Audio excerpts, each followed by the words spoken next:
कि बाबा साहब अम्बेडकर के नाम पर संसद भवन होना चाहिए। और बाबा साहब का अम्बेडकर के बनाए हुए संविधान से जब देश चलता है तो फिर बाबा साहब से परहेज कैसा? अगर बाबा साहब अम्बेडकर द्वारा बनाए गए संविधान से देश की हर गतिविधि संचालित होती है, संसद संचालित होती है, आपकी राज्यसभा लोकसभा चलती हैं, देश की राज्य सरकारें बनती और बिगड़ती हैं, राज्यपाल की नियुक्ति होती है, प्रधानमंत्री की नियुक्ति भी बाबा साहब अम्बेडकर के बनाए हुए संविधान के तहत होती है, फिर बाबा साहब से परहेज क्यों? बाबा साहब ने कोई व्यक्ति विशेष के लिए काम नहीं किया, उन्होंने भारत देश के लिए काम किया।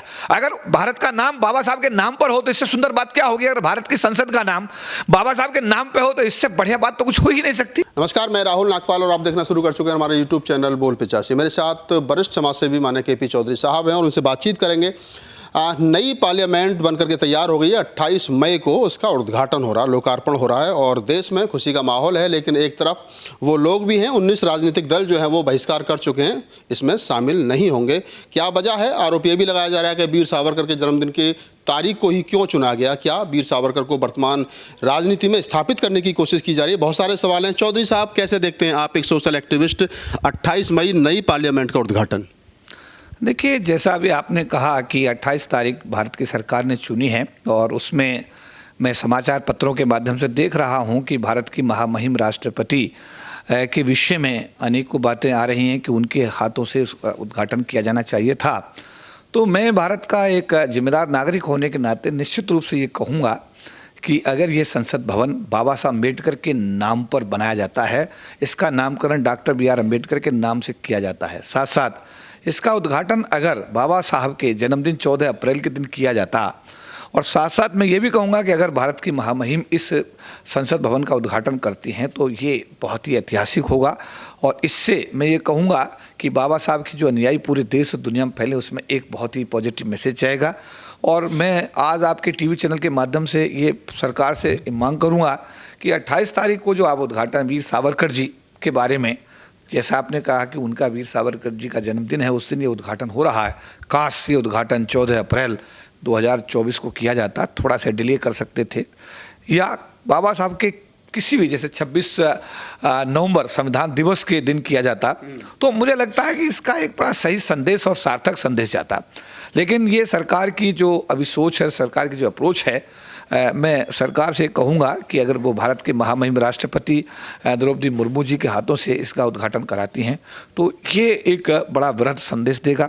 SC ST समाज में, OBC समाज में, गरीब समाज में इसका बड़ा भारी संदेश जाएगा उनको एक। और निश्चित रूप से राष्ट्राध्यक्ष होने के नाते मैं तो ये मानता हूँ कि द्रौपदी मुर्मू जी का इस जो हमारा संसद भवन नया बना है, इसका उद्घाटन करने का सबसे पहला अधिकार या हक अगर किसी को जाता है तो भारत के सर्वप्रथम नागरिक, प्रथम नागरिक होने के नाते भारत की महामहिम राष्ट्रपति जो कि देश की शासन अध्यक्ष हैं, जो देश की राष्ट्रीय अध्यक्ष हैं, ये उनको जाता है और उनके हाथ से ही इस संसद भवन का उद्घाटन कराना चाहिए। चौधरी साहब, शायद आप भूल रहे हैं कि सनातनी परंपराओं में महिला, और वो भी दलित महिला, जिनको राष्ट्रपति बनने से पहले जिनका शुद्धिकरण किया गया हो, उनको जब जाकर के राष्ट्रपति की कुर्सी पे बिठाए हो, आप उनके हाथों से जो है देश की पार्लियामेंट का उद्घाटन कर रहे हो, अकाल आ जाएगा देश के अंदर, भूकंप हो जाएगा, प्रलय हो जाएगी सनातनी परंपरा हिंदू धर्म के अनुसार।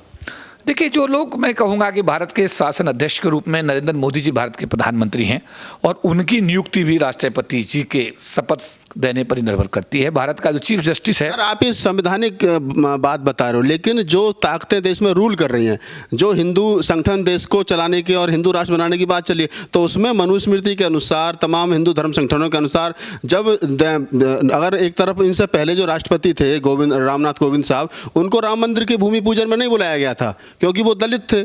आज की जो महिला राष्ट्रपति हैं वो शूद्र भी हैं, महिला भी हैं, तो ऐसे में उनके हाथों से आप बात कर रहे हो तो फिर तो ये सारे जो पंडे पुजारी हैं इनका तो फिर तो पूरा। देखिए, मैं ये कहूँगा कि भारत राष्ट्र जो है वो मनुस्मृति से संचालित होता ही नहीं। भारत राष्ट्र जो है बाबा साहब डॉक्टर भीमराव अम्बेडकर द्वारा बनाए गए संविधान से संचालित होता है। और जो भी गतिविधियाँ ये हो रही हैं, चाहे संसद भवन का निर्माण हो, चाहे संसद भवन का उद्घाटन हो, ये भारत के संविधान में जो प्रावधान किए गए उनके तहत ही किया जा रहा है। इसमें मनुस्मृति को घुसेड़ देना या किसी और हिंदू व्यवस्था को घुसेड़ देना मुझे लगता है बिल्कुल भी न्याय संगत नहीं है और ये संविधान विरोधी कदम है।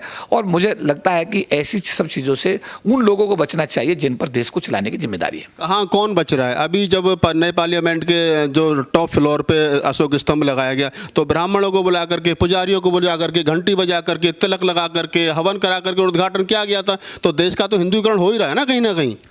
देखिए, मैं इस बात को बहुत जिम्मेदारी के साथ कह सकता हूं कि परम पूज्य बाबा साहब डॉक्टर भीमराव अम्बेडकर द्वारा बनाया गया संविधान जब तक इस देश को संचालित कर रहा है, ना ये हिंदू राष्ट्र बन सकता है। और जो परंपराओं की आप बात करते हैं, डेविएशंस हर जगह होती हैं और इस देश में डेविएशन होना एक सामान्य बात है।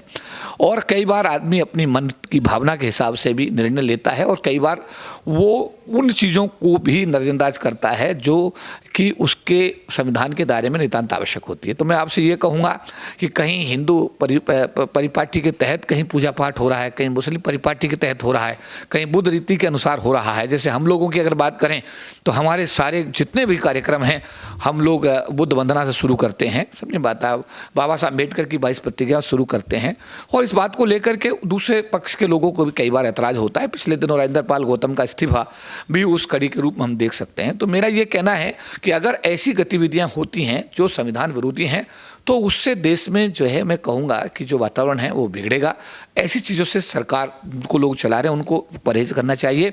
और जो अभी आपने कहा है कि जो भी चाहे संविधान, चाहे संसद भवन का उद्घाटन हो और चाहे कोई भी गतिविधि हो, उसमें व्यापक दृष्टिकोण सरकार को अपनाना चाहिए। और भारत की महामहिम राष्ट्रपति जो कि भारत की, मैं फिर कहूँगा कि वो प्रथम नागरिक हैं, सर्वोच्च पद पर हैं, भारत की वो राष्ट्रीय अध्यक्ष है, उनके हाथ से इस भव्य इमारत का यानी कि संसद भवन का उद्घाटन कराया जाना चाहिए। आपने भी एक डिमांड और की कि बाबा साहब डॉक्टर अम्बेडकर के नाम से पार्लियामेंट का नाम होना चाहिए, 14 अप्रैल पर होना चाहिए था। तमाम अम्बेडकरवादियों की यही समस्या है, वो हर चीज़ को बाबा साहब से जोड़ने की कोशिश करते हैं। इस देश का नाम भी बदल करके अम्बेडकर देश कर दिया जाए, इसका मतलब? अगर ऐसा होता है तो इससे बढ़िया शुभ और बात क्या हो सकती है। मैं तो कहता हूं कि बाबा साहब अम्बेडकर के नाम पर संसद भवन होना चाहिए। और बाबा साहब अम्बेडकर के बनाए हुए संविधान से जब देश चलता है तो फिर बाबा साहब से परहेज कैसा? अगर बाबा साहब अम्बेडकर द्वारा बनाए गए संविधान से देश की हर गतिविधि संचालित होती है, संसद संचालित होती है, आपकी राज्यसभा लोकसभा चलती हैं, देश की राज्य सरकारें बनती और बिगड़ती हैं, राज्यपाल की नियुक्ति होती है, प्रधानमंत्री की नियुक्ति भी बाबा साहब अम्बेडकर के बनाए हुए संविधान के तहत होती है, फिर बाबा साहब से परहेज क्यों? बाबा साहब ने कोई व्यक्ति विशेष के लिए काम नहीं किया, उन्होंने भारत देश के लिए काम किया। अगर भारत का नाम बाबा साहब के नाम पर हो तो इससे सुंदर बात क्या होगी? अगर भारत की संसद का नाम बाबा साहब के नाम पे हो तो इससे बढ़िया बात तो कुछ हो ही नहीं सकती। बना तो दिया ना चौधरी साहब, 26 अलीपुर बना दिया, 15 जनपद बना दिया, हिंदू मिल की जगह खरीद के दे दी, और जहाँ पे बाबा साहब पैदा हुए थे वो बना दिया, पंच तीर्थ स्थान बना दिए मोदी जी ने। और क्या चाहिए? एक स्पेशल ट्रेन चला दी बाबा साहब के, जहाँ जहाँ स्मृति लोगों को घूमने के लिए। और क्या चाहिए? देखिए, जो चीज ही तो बची है पार्लियामेंट, कम से कम उसको तो स्वतंत्र छोड़ दो। ये जो कार्य सरकार ने किए हैं बाबा साहब के सम्मान में, उसके लिए बाबा साहब के अनुयायी पूरे विश्व में जो फैले हुए हैं वो वर्तमान सरकार के धन्यवादी हैं। चाहे वो आपने कहा कि 5 तीर्थ की बात कही आपने कि 26 अलीपुर रोड हो, 15 इंटरनेशनल सेंटर हो, चाहे हिंदू मिल की ज़मीन बम्बई में हो, और चाहे लंदन का घर हो, जो भी तीर्थ 5 तीर्थ की बात आपने कही है, जो भी स्थापित किए गए हैं, उनके लिए सरकार का हम धन्यवाद दिल से करते हैं, पूरे समाज की तरफ से धन्यवाद करते हैं। लेकिन आज जो ऐतिहासिक कार्य होने जा रहा है कि भारत का नया संसद भवन तैयार हो गया है, उस संसद भवन में बाबा साहब अम्बेडकर की एक स्टैचू उस समय लगाई गई थी जब पार्लियामेंट उस समय बना था। और वो संसद में स्टैचू इस बात की गवाह है कि इस संसद में बाबा साहब का अपना एक अहम रोल है, उनका महत्वपूर्ण योगदान है। और मैं कहूँगा कि अगर बाबा साहब के नाम पर ये संसद भवन का अगर वो नामकरण करते हैं तो मुझे लगता है कि भारत के सारे अम्बेडकरवादी, सारे जो बुद्धिस्ट समाज के लोग हैं, बहुजन समाज के लोग हैं, उनमें खुशी की लहर दौड़ेगी। और सरकार का फिर हम उसी तरीके से धन्यवाद करेंगे जिस तरीके से बाबा साहब के नाम पर जो भी 5 तीर्थ उन्होंने डेवलप किए हैं उनके लिए हम उनका धन्यवाद कर रहे हैं। इसके लिए भी एक बार पुनः सरकार का हम धन्यवाद करेंगे। 19 राजनीतिक दल हैं जिन्होंने बहिष्कार किया है लोकार्पण का, बोले हम इसमें हिस्सा नहीं लेंगे क्योंकि राष्ट्रपति के हाथों से उद्घाटन नहीं कराया जा रहा है। ये हवा दी थी राहुल गांधी ने एक ट्वीट करके। आपको लगता है कि प्रधानमंत्री जो कर रहे हैं, जितना उनका नाम है, 56 इंची छाती बताई जाती है और वीर सावरकर के जन्मदिन पर वो कर रहे हैं, तो कहीं ना कहीं प्रधानमंत्री के काम में रोड़ा अटकाने का काम कर रहा है विपक्ष? देखिए, राजनीतिक पार्टियों में राजनीति करना एक सामान्य बात है। जिसका नाम आपने लिया, चाहे राहुल जी हों चाहे दूसरे राजनीतिक दल हों, उनके अपने अपने काम करने के तरीके अलग अलग हैं और ये बड़ी सामान्य प्रक्रिया। बट मैं एक भारत का जिम्मेदार नागरिक होने के नाते, एक अम्बेडकरवादी होने के नाते, भारत के संविधान का अनुसरण करने वाला व्यक्ति होने के नाते, देश के SC/ST समाज का पिछले 40 साल से प्रतिनिधित्व करने वाला एक जिम्मेदार व्यक्ति होने के नाते मैं ये आज पुरजोर मांग करूँगा कि भारत की संसद का नाम बाबा साहब डॉक्टर भीमराव अम्बेडकर के नाम पर होना चाहिए और इस संसद भवन का उद्घाटन भारत की महामहिम राष्ट्रपति द्रौपदी मुर्मू जी के हाथ से कराना चाहिए। एक आखिरी सवाल, आपने कहा कि 14 अप्रैल पर या 6 दिसंबर पर बाबा साहब डॉक्टर अम्बेडकर से जो जुड़ी हुई स्मृतियाँ हैं, जो डेट है, उन पर उनको तय उनके आधार पर या उन्हीं तारीखों में होना चाहिए था। अगर अब जैसे सरकार ने 28 मई की घोषणा कर देगा, 28 मई को वीर सावरकर का जन्मदिन और उस दिन उसकी घोषणा करेंगे, आपको लगता है कि जो वीर सावरकर को लेकर के देश के अंदर भिन्न भिन्न भ्रांतियाँ फैली हुई हैं कि वीर सावरकर को स्थापित करने की कोशिश की जा रही है वर्तमान समय में? देखिए, ये बड़ा राजनीतिक सवाल है और जो पार्टी अगर मान लिया कि वीर सावरकर जी से वो पार्टी जुड़ी हुई है जो आज के डेट में सत्ता के मुख्य अंग के रूप में देखी जा सकती है, अगर वो ऐसा करते हैं, अपने RSS के नेताओं को आगे बढ़ाने की बात करते हैं, और अब तो मैंने देखा मोदी जी ने गुजरात के अंदर अपने नाम पर खुद अपना एक स्टेडियम का नामकरण भी मोदी जी के नाम पर हुआ है।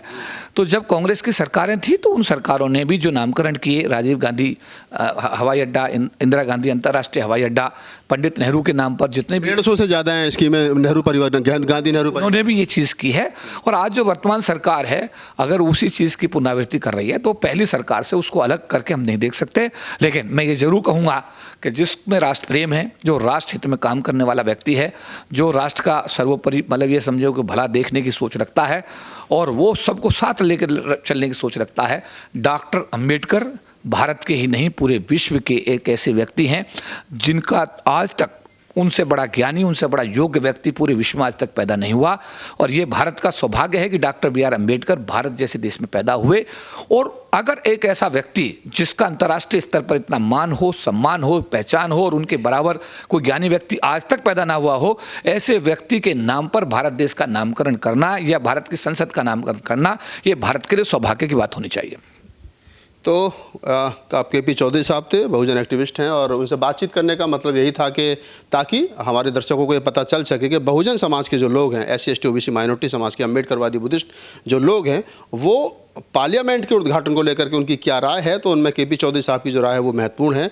आप उनकी राय से कितने सहमत हैं? जितने सवाल मेरे जहन में आए मैंने उनसे पूछे और फिर वही सवाल इकट्ठा होता है, मेरे मन मस्तिष्क में आता है कि क्या वर्तमान समय में मोदी सरकार जो है वो वीर सावरकर को स्थापित करने की कोशिश की जा रही है, जो वीर सावरकर पिछले 75 साल से हाशिए पर थे। पार्लियामेंट का नाम बाबा साहब डॉक्टर अम्बेडकर के नाम पर होगा, नहीं होगा, उद्घाटन 28 तारीख को तय है। लेकिन फिर भी जो विपक्षी पार्टियां बहिष्कार कर चुकी हैं, लोकतंत्र में चाहिए था कि मोदी जी सर्वदलीय बैठक बुलाते और सबसे सलाह मशवरा करके तब जाकर के लोकतंत्र के मंदिर का वो उद्घाटन करते। अगर आपको हमारा वीडियो अच्छा लगे तो उसको लाइक कीजिए, शेयर कीजिए, कमेंट्स कीजिए, नए हो तो मैं सब्सक्राइब कीजिए। धन्यवाद। मैं राहुल नागपाल, कैमरामैन अरुण गौतम के साथ, दिल्ली।